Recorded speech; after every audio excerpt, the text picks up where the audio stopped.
acompañante? No, yo he terminado de copiar. ¿Tú eres del curso? Ya te pedí incorporar después de la votación. Atrás, tan atrás que no me acuerdo de ti.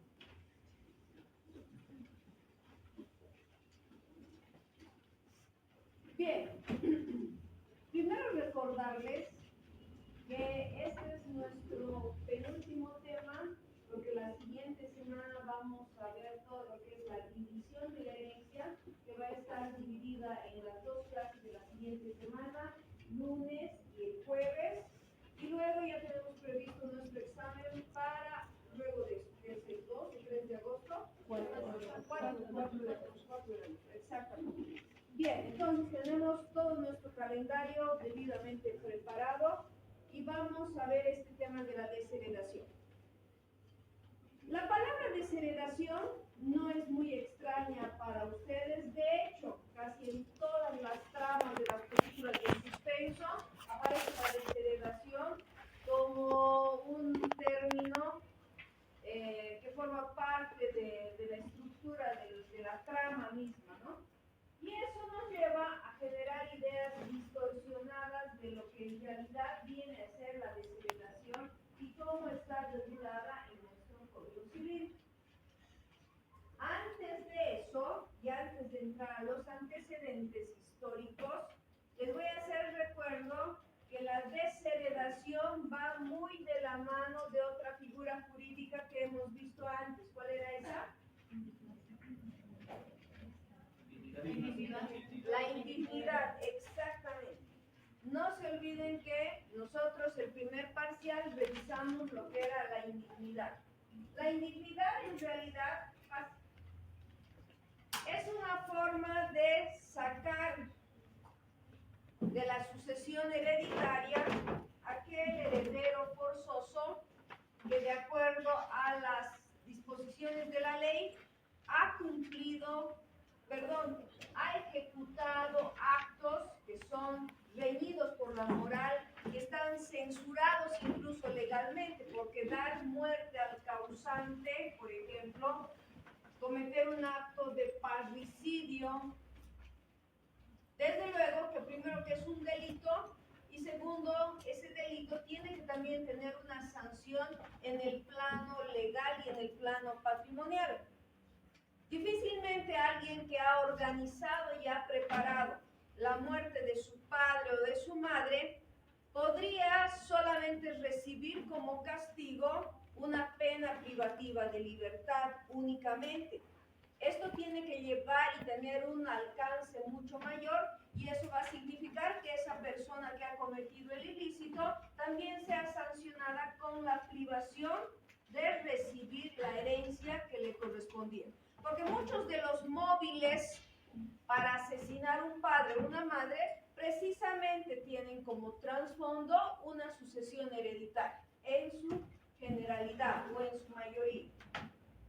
De manera que la ley establece esta figura de la indignidad, pero también aparece la desheredación, más o menos paralelamente. Y ustedes dirán por qué el legislador utiliza una figura que va a tener los mismos efectos, porque igual significa privar a un heredero forzoso de su legítima porque ha cometido un acto que es ilegal, es un acto que ha contravenido y o está fuera de lo que dispone la ley. ¿Por qué actúa de esta manera? Porque en realidad el legislador, si ustedes se dan cuenta, toma dos previsiones. La desheredación, como vamos a ver a continuación, proviene del mismo testador, quien sabe quiénes le van a heredar, quiénes son sus potenciales herederos forzosos. Si ve una inconducta, que vamos a ver las causales de la desheredación, por ejemplo, una de ellas es poner manos violentas a tu padre o a tu madre. Si transgredes esos lazos morales que existen entre un padre y un hijo, si estás actuando con él de manera violenta, agresiva, obviamente el padre en algún punto se va a dar cuenta que ese comportamiento del hijo es recurrente, es peligroso y afecta, como les digo, todos los planos morales, familiares, la estructura misma de la familia. Por lo tanto, él no se va a sentir cómodo con ese hijo, pero también no va a sentir que sea justo dejarle herencia o que él herede en las mismas condiciones que el resto de los herederos, sus hermanos, por ejemplo, si él verdaderamente no hace nada en favor de sus padres. Entonces es una sanción que otorga la ley. Y esa sanción de la desheredación se puede aplicar por la misma persona en favor o en contra de sus herederos o de quienes le van a heredar. De manera que él puede disponer de esta sanción en vida a través de un testamento. La desheredación se hace por testamento. Esa es la principal diferencia con la indignidad. ¿Qué pasa con la indignidad? Sucede que puede ocurrir que en las relaciones familiares, en apariencia, manejemos unos buenos vínculos familiares. ¿Se dan cuenta? Tenemos al hijo aparentemente bueno, tenemos al hijo que es consciente, que demuestra cierto afecto por sus padres. Pero en realidad no sabemos en el interior de su corazón cuáles son los verdaderos sentimientos que abriga contra esos sus padres. Puede ser que no sean los mejores sentimientos, que todo el tiempo ha vivido engañando a sus padres y que sea esa persona la que veíamos como la más tranquila, la más calmada o callada, que resulte representar el verdadero peligro dentro de su familia. Esas personas que a veces no hablan, las que son mucho más retraídas, que tienen algún problema y que guardan un rencor, en determinado momento, son las personas que reúnen el perfil, ustedes han debido ver esto en criminología, el perfil del psicópata que va a preparar una escena para deshacerse de sus progenitores.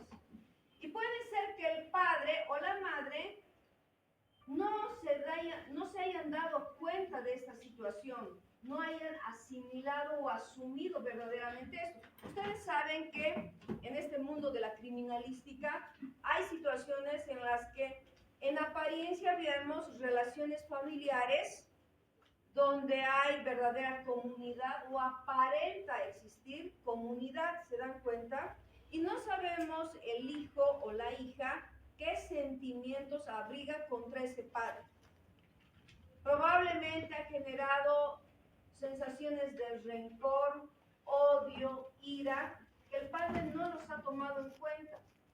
Seguramente en su temprana edad, en un momento de su vida, albergaba esos sentimientos, pero los padres no han intuido esta situación. Es lo que les he contado de ese ejemplo de la familia Menéndez. ¿Se acuerdan de los hermanos Menéndez? ¿Les he contado acá o no les he contado? No. ¿Conocen ustedes la historia de los hermanos Menéndez? Algunos de ustedes tal vez ha escrito, ha escuchado, pero han tenido, si ustedes buscan en la plataforma de Netflix, van a encontrar ahí a los hermanos Menéndez. Resulta que es una familia de latinos que van a Estados Unidos. El padre, el señor Menéndez, logra ganar un espacio en la sociedad americana y gana un buen sitial ahí porque se hace empresario, tiene buenos contactos en los medios de comunicación, gana bastante dinero, tiene una familia conformada por la esposa y 2 hijos. Aparentemente es una familia, esa es la típica familia de clase media alta, americana, y que no le hace falta nada y que aparentemente vive muy bien. ¿Se dan cuenta? De repente un día los hijos llaman al 911, que es el servicio de emergencias en Estados Unidos, reportando que han encontrado a sus padres muertos en su sala de televisión.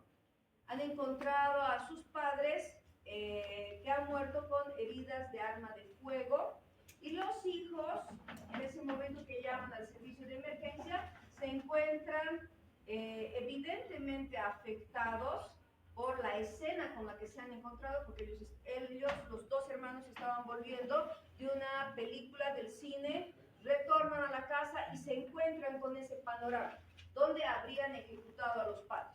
La investigación comienza y lógicamente investigan la vida del señor Menéndez y se dan cuenta que este señor sí tenía enemigos dentro de la actividad que él realizaba.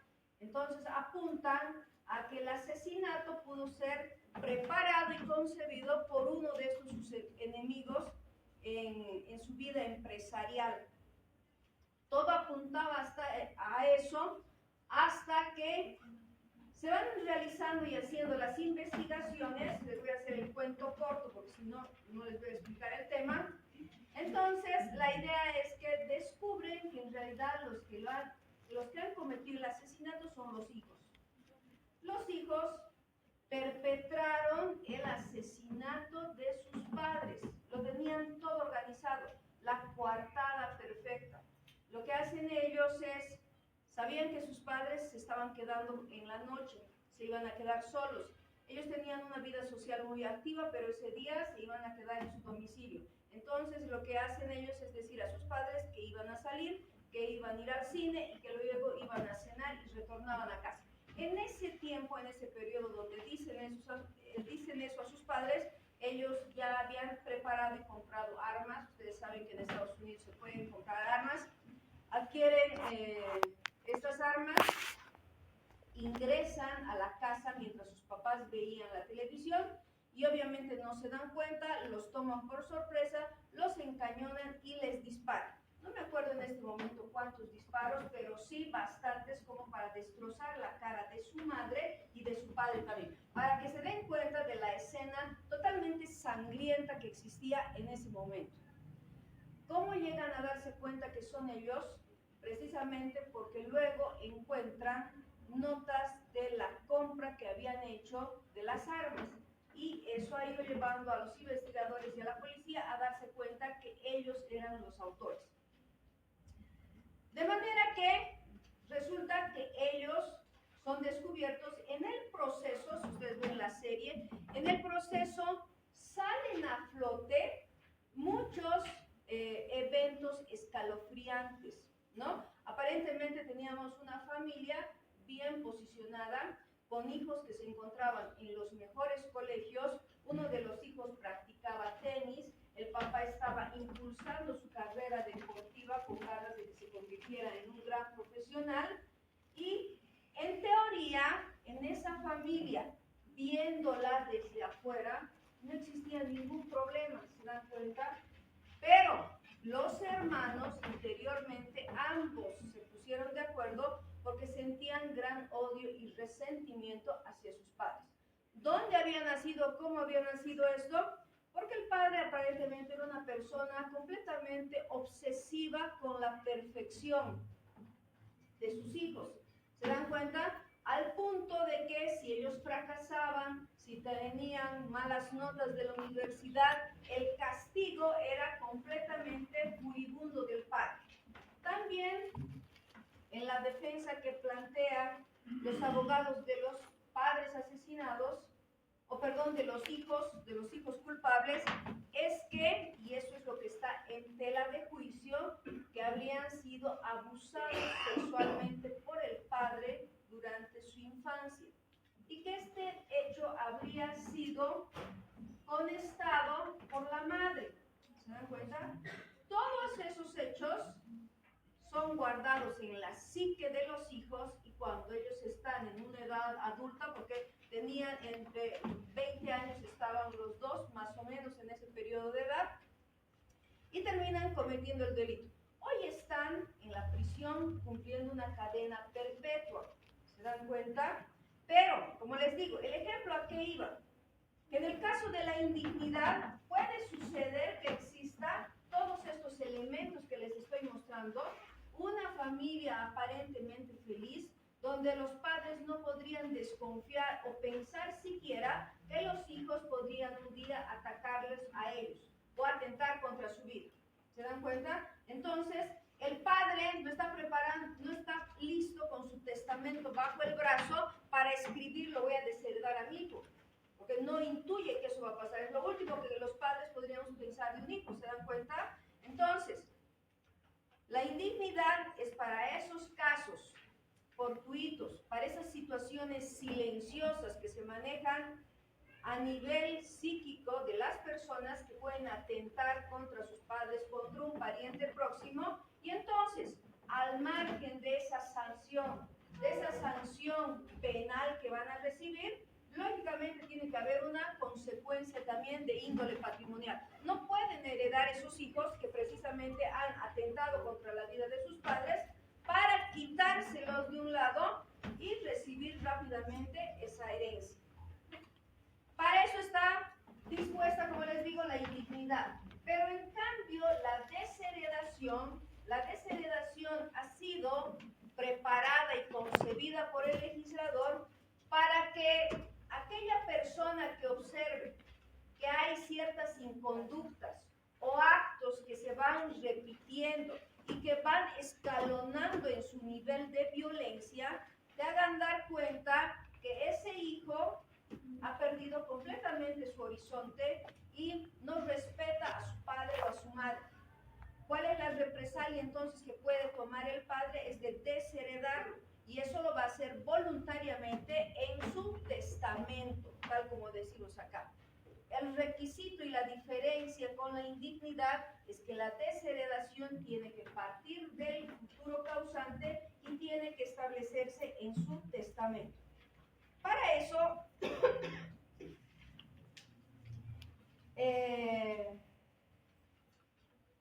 vamos a leer el artículo 1176, por favor, para constatar esto. 1176. ¿Quién puede leer este artículo?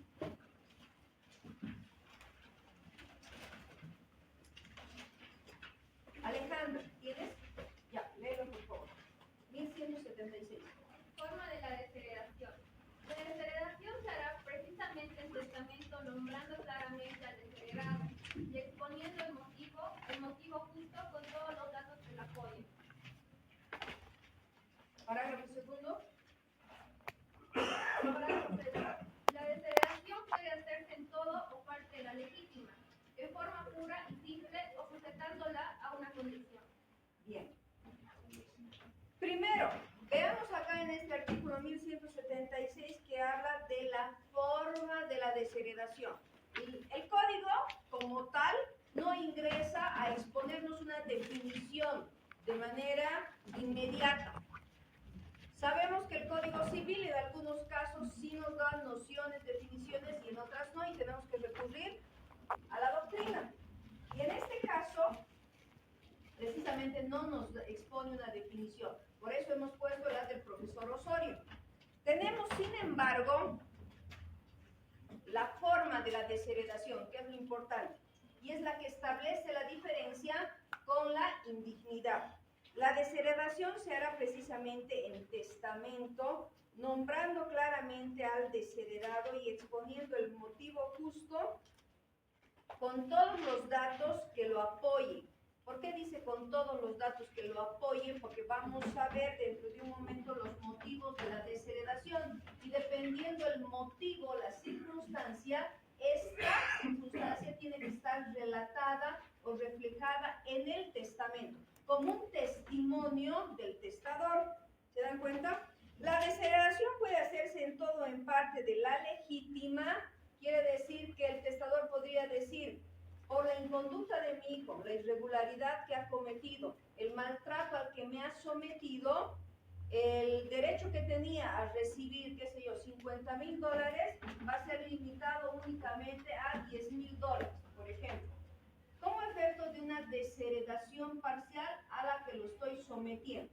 ¿Sí? Considera que no existe el testador demasiada gravedad en la inconducta de ese heredero.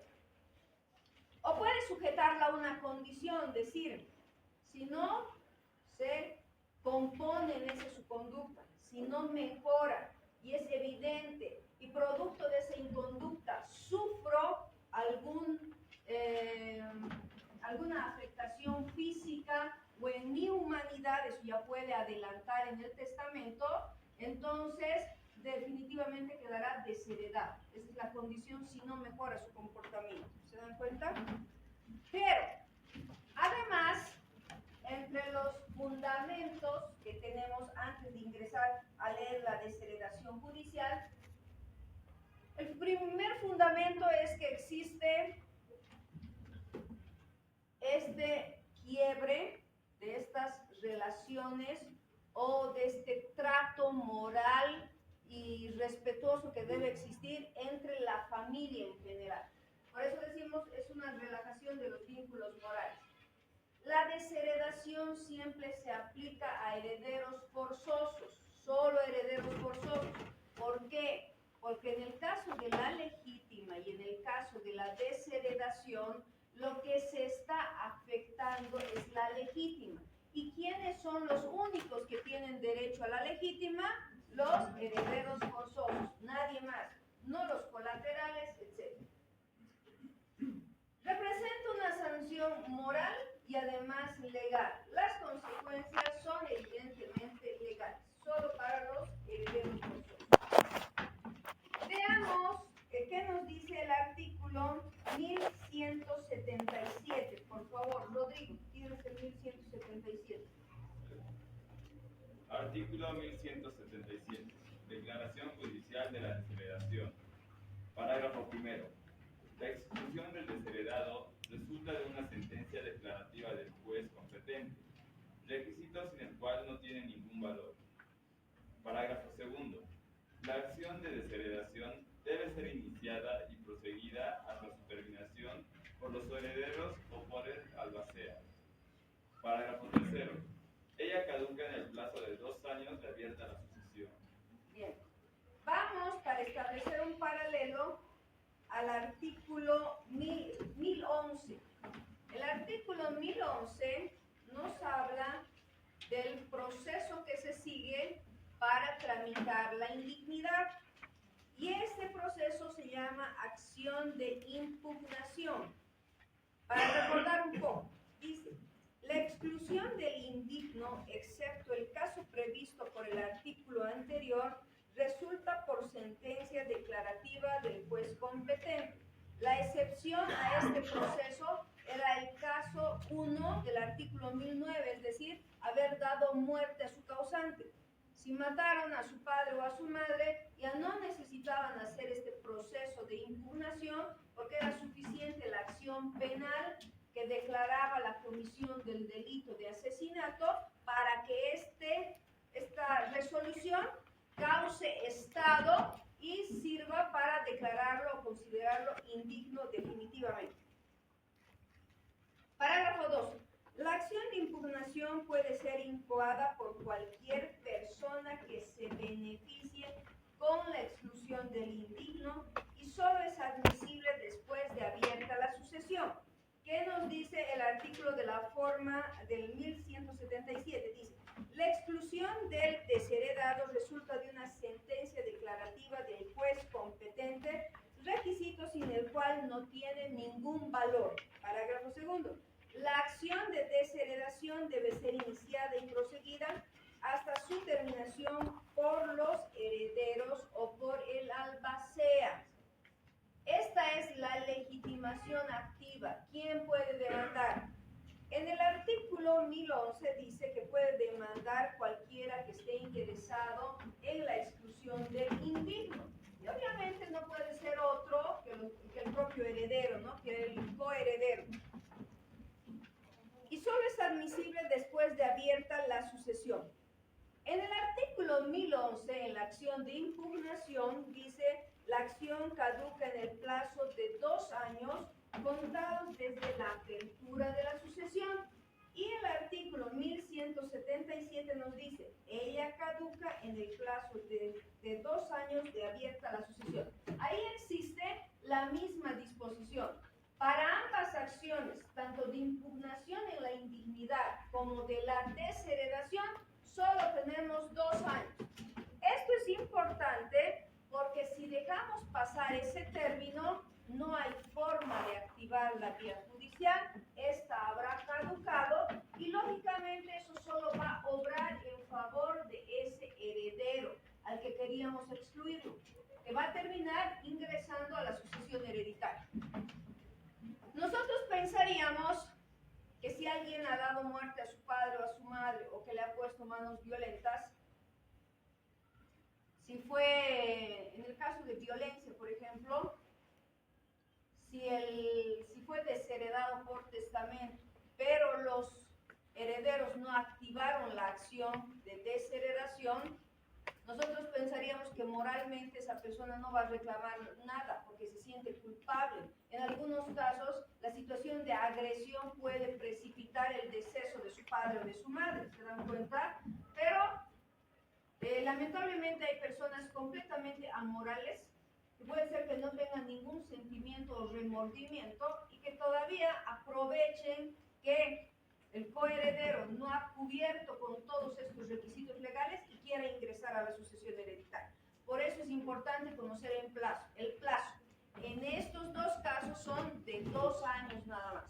¿Cuál la diferencia? En la indignidad necesitamos activar una acción de impugnación. En la desheredación, primero, tenemos el acto de voluntad manifestado en el testamento. El testador es el que tiene que decir, yo quiero desheredar a mi hijo, porque él es agresivo, porque parte de su vida, de su juventud y de su vida adulta hemos parado en la policía, en los centros de denuncias, en las defensorías por las agresiones de las que he sido objeto. ¿Se dan cuenta? Entonces, en la desheredación necesitamos la voluntad del propio testador de querer desheredar. Pero colateralmente, lamentablemente esto nos pide la ley, los herederos que han sobrevivido tienen que plantear además una demanda de desheredación. Y esa demanda de desheredación la tienen que hacer dentro de los 2 años de abierta la sucesión. ¿Se dan cuenta entonces? No es tan sencillo, no es tan fácil. Hay que terminar con ese procedimiento. Probablemente, para gente que no conoce el tema legal, puede decir, sé que mi padre ha desheredado a mi hermano, porque eso ha quedado transcrito en el testamento. Y por falta de asesoramiento legal, pueden esos herederos creer que es suficiente y que no se requiere de nada más que la propia manifestación de voluntad del testador en el testamento. Es decir, ya lo desheredó a mi hermano y por lo tanto nosotros ya no tenemos más nada que hacer. Y eso es falso, esa es una idea errónea.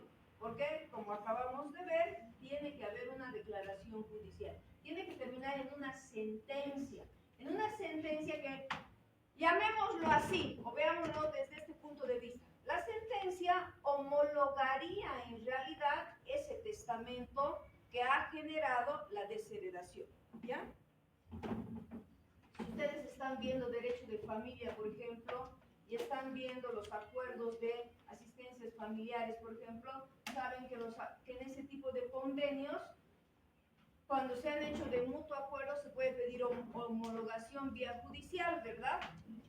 Esto sería una especie más o menos similar, que el testador haya dejado en su testamento esa manifestación de desheredar y que tiene que ser complementada por el heredero en un proceso judicial de desheredación.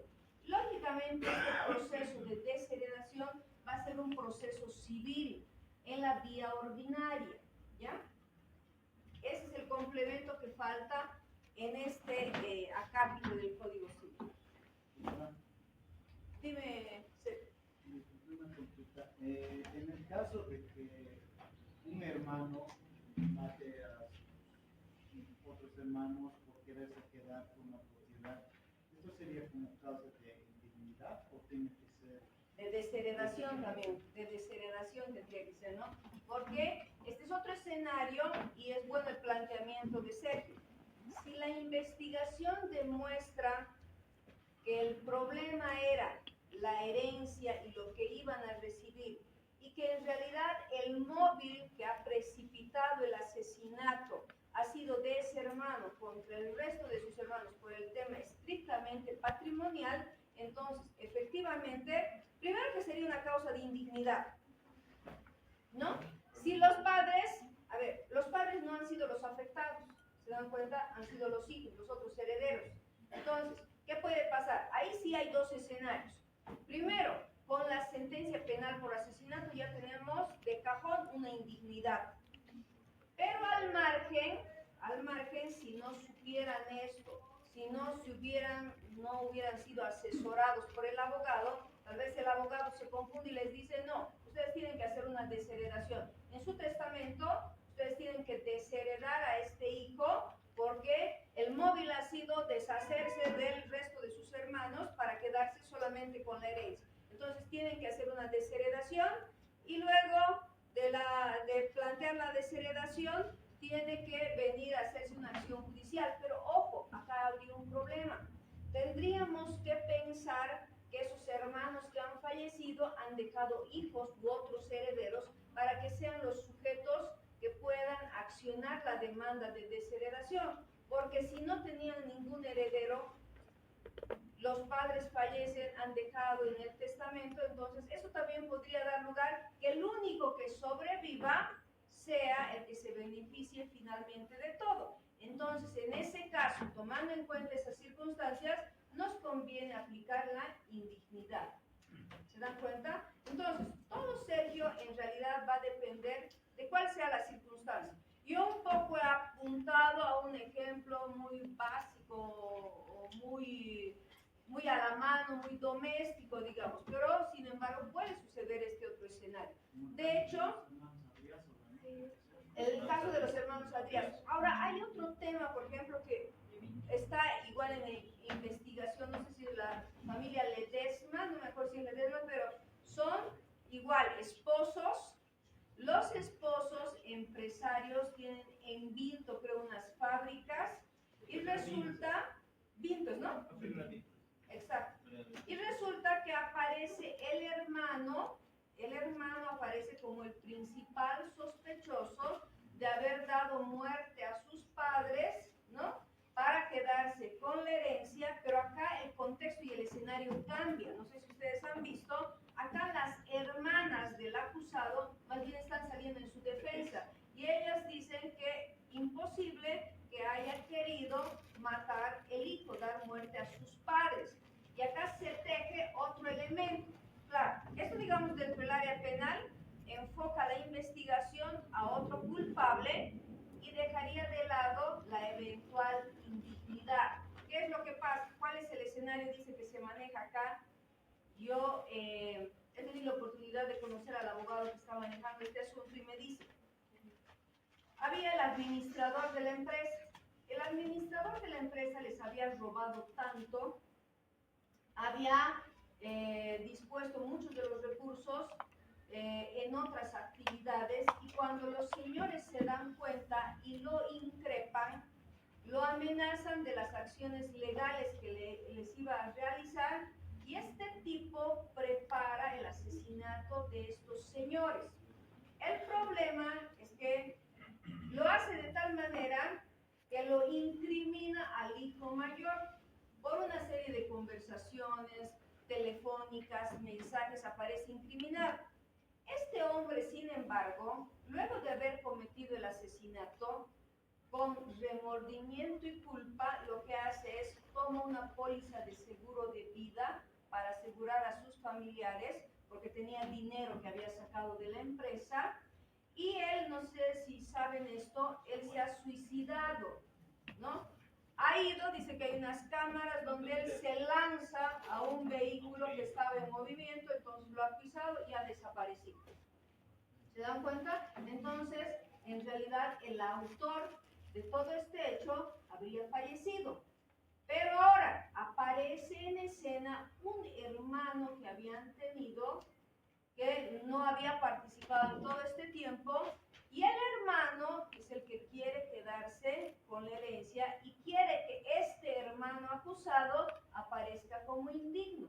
Él está usando la indignidad del hermano, ¿para qué? Para hacerlo a un lado y quedarse con la herencia. Es decir, está aprovechando esa escena del crimen, quiere mantener y sustentar de que el autor intelectual es el hermano, que el cómplice ha sido el gerente de la empresa y que como está muerto y no puede declarar y no puede defenderse, quedaría simplemente el hermano como el autor intelectual. Hasta el punto debe haber tanto interés económico de por medio, tanto dinero, que el hermano que ha aparecido ha contratado y ha corrompido a los investigadores de la policía para manipular las pericias que se han hecho para que todo incrimine al hermano. ¿Se dan cuenta? Entonces, en ese tipo de escenarios, siempre cuando existen bienes de por medio, pueden surgir todas estas situaciones. Ahí dependerá de la sagacidad del abogado ahora cómo encare para defender a ese hermano. Pero mientras tanto está cuestionado y obviamente el hermano que ha aparecido en la actualidad quiere que ese hermano obviamente sea apartado de la herencia, completamente. Y el debate, como les digo, da todavía para la Bien.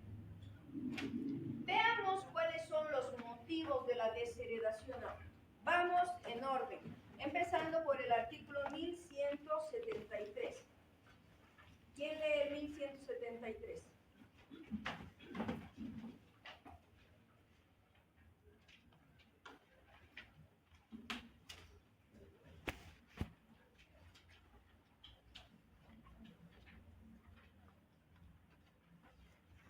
Artículo 1173. Motivos generales de desheredación. Son justos motivos generales de desheredación, numeral 1, los señalados por la exclusión por indignidad en los casos 1 y 3 del artículo 1009. Numeral 2, negar sin motivo legítimo la asistencia familiar. Bien. Si nos vamos al 1009, vamos a encontrarnos. El primero ya conocemos, es el asesinato. El tercero, ¿qué dice?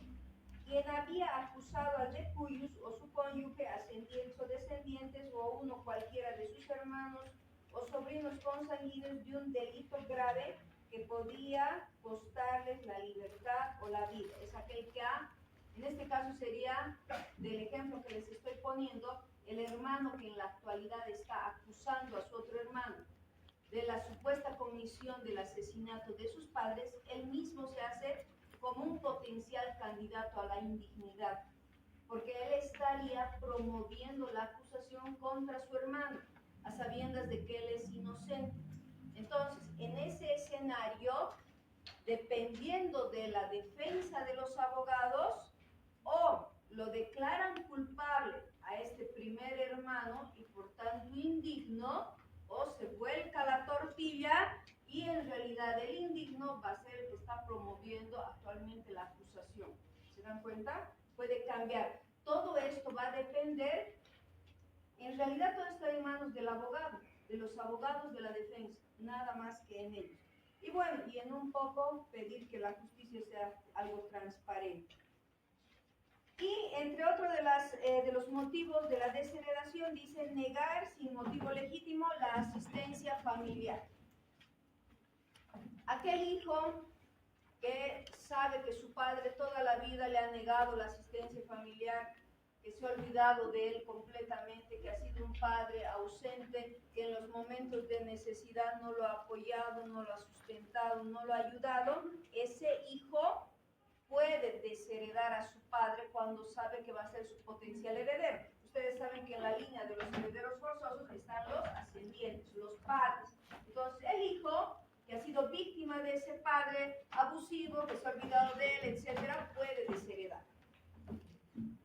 Otros motivos para desheredar a los descendientes. Ahora, fíjense que acá son motivos específicos.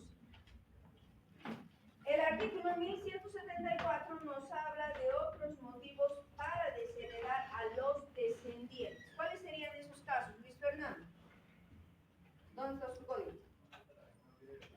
Sergio, tu código, 1174. Otros motivos para desheredar a los descendientes. Los motivos justos por los cuales se puede desheredar a los descendientes son, además, inciso 1, injuriar o difamar al padre o la madre gravemente o haberles puesto manos violentas. Inciso 2. Tener acceso carnal con la madrastra o con el padrastro. Bien, ¿se dan cuenta? Entonces, acá hay motivos específicos. Este es para la desheredación de descendientes. El descendiente es el hijo. Si el hijo le ha puesto manos violentas, si ha difamado al padre, por ejemplo, lo ha difamado indicando que el padre es un violador, por ejemplo, que es un delito que ha cometido y probablemente nunca ha existido. Y si por causa de esa difamación ha ido a parar a la cárcel, entonces el padre tiene todo el derecho de desheredar a ese hijo. El tener acceso carnal con la madrastra o el padrastro. Esto también es muy evidente, no necesitamos explicarlo. El artículo 1175 dice otros motivos para desheredar a los ascendientes y al cónyuge. Ahora, estos motivos son claramente relacionados solamente para el caso de los ascendientes y para el cónyuge o conviviente, lógicamente, para ellos. 1175. Artículo 1175. Otros motivos para desheredar a los ascendientes y al cónyuge. Los motivos justos por los que se puede desheredar a los ascendientes o al cónyuge son además: 1. Tener acceso carnal con la nuera o con el yerno. 2. El señalado por la exclusión por indignidad en el caso 4 del artículo 1009. Primero, igual, es una situación completamente amoral, ¿no? El imaginar que el padre o la madre puedan tener relaciones íntimas con su nuera o con su yerno. El hijo es el que va a pedir la desheredación de sus padres. Y dice el señalado para la exclusión de indignidad en el caso 4. Creo que el caso 4 del 1009 es la prostitución. Si se fijan, o llegan antes, por haber prostituido al hijo, al menor de edad, ¿ve? ¿Sí? Ya, entonces esa es otra de las causales para la desheredación de los ascendientes. El 1176, ya lo hemos revisado, que es la forma de desheredación, la declaración judicial, que están prescritos en este resumen que les estoy poniendo. Y finalmente, lo mismo que en la indignidad, de la misma manera, hay una revocación de la desheredación. ¿Qué quiere decir? Que finalmente, dentro de los vínculos de sangre, a veces los sentimientos del padre o de la madre o de los propios hijos agredidos o agraviados, el amor y la relación de sangre siempre se superpone a cualquiera de estas diferencias. Me trataste mal, no me diste asistencia familiar, pero en el fondo sé que tuviste circunstancias que te llevaron a reaccionar de esa manera y no te voy a desheredar. No me acuerdo en este momento, hay un coach en México que da estas charlas motivacionales, que relata un poco su vida y de cómo ha llegado él a vencer todas las adversidades de la vida. Él dice que nace de una mujer que es abandonada por el marido, a su padre lo conoce en una edad avanzada, la madre no tiene cómo sustentar al hijo y lo deja en un hogar para huérfanos. En ese hogar de huérfanos atentan contra su integridad física y ustedes se pueden imaginar todo lo que le pasó a ese muchacho. Al margen de todas las transgresiones, vulneraciones y violaciones que recibió, él logra luego sobreponerse a todas esas vicisitudes y resulta que ahora expone en foros internacionales para demostrar que se ha convertido en un gran empresario, en una persona que puede motivar a los demás y que no necesitaba abrigar rencor contra su madre o contra su padre. Si nosotros leyéramos la letra muerta de la ley, diríamos, este señor tiene todas para desheredar a su padre y a su madre. No le faltaría sabía nada, ¿se dan cuenta? Pero él asume que los ha perdonado. Ha perdonado a su padre porque su padre era alcohólico, luego su padre se convierte y lo busca. El padre lo busca, pide el perdón del hijo y el hijo lo perdona. Y lo mismo hace la madre en determinado momento, porque la madre reconoce que no tenía cómo alimentarlo, que no tenía cómo cubrir sus necesidades y la lleva a esa situación. ¿Se dan cuenta? Entonces, por eso mismo, por esas situaciones, es que la ley y el legislador que conoce el corazón humano habla de esta revocación de la desheredación. Pudiste pasar por todo, pero si existe un sentimiento filial profundo, donde tú vas a perdonar a tu padre o a tu madre, o viceversa, por los daños que ha sufrido el padre por ese hijo, hay una manera de dejar sin efecto esa desheredación. Vámonos al artículo 1178, que es el que nos habla de estas causales. Álvaro, tienes el 1178. Revocación de la desheredación. Se tendrá por revocada la desheredación y si posteriormente al testamento así lo declaró expresamente el testador en un instrumento público o en un nuevo testamento, o instituyó heredero al desheredado y hubo efectiva reconciliación entre opresor y ofendido. Efectivamente, lo que acaba de leer su compañero es lo que ya les he resumido de alguna manera. ¿Cómo se hace esta revocación? Tú tenías tu testamento ya listo, preparado, en un momento de completa rabia, desazón, de resentimiento, desilusión, porque para ningún padre seguramente le cae bien que su hijo resulte siendo un malandrín, que su hijo quiera agredirlo constantemente, maltratarlo todo el tiempo. Entonces, en ese momento redacta su testamento y lo deshereda. Pero quién sabe que luego esa persona en el tiempo ha ido cambiando, ha pasado alguno de esos fenómenos milagrosos donde ha visto la muerte de cerca, se ha encontrado con una situación que inimaginable o impensable que le hace reconducir su vida completamente. El padre es testigo de esa conversión y entonces puede dejar sin efecto esa su decisión y romper ese testamento, porque el testamento básicamente es un acto unilateral irrevocable. O sea, el testamento lo podemos cambiar hasta un día antes de que nos estén velando probablemente, ¿no? Por decirles algo. Pero el testamento puede ser así. Entonces lo podemos cambiar en cualquier momento y es precisamente ahí donde se puede provocar o se puede producir esa revocación. Si no lo hiciste por un testamento, puede ser por otro instrumento público que podría ser una declaración voluntaria ante un notario de fe pública. Es decir, yo declaré a través de mi testamento, es más, todavía está en mi testamento, que yo he desheredado a mi hijo. Puede ocurrir esto, por ejemplo, en una situación en que la persona esté en un estado grave y esté en el hospital. En el hospital no le va a dar tiempo para ir por su testamento, romperlo y hacer otro. Va a pedir que aparezca un notario y va a manifestar que si bien su testamento habla de que él había desheredado a su hijo, a través de esa declaración voluntaria y completamente consciente, libre de presiones y de dolo, él restituye a su hijo en la sucesión hereditaria. Revocar esa determinación del instrumento público o reconciliarse.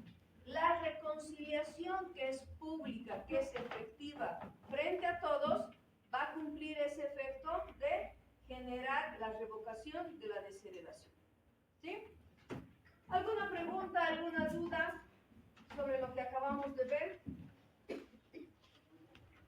Ninguna. Pásenme la lista de asistencia, los llamaré.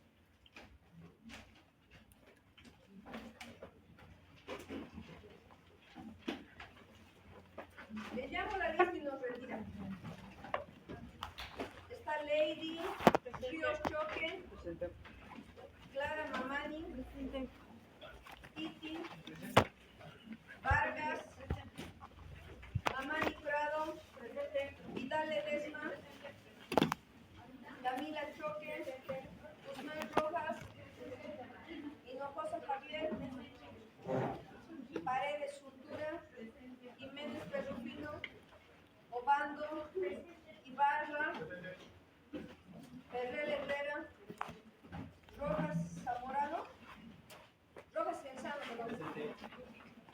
Medrano, Montaño, Antesana, Rodríguez.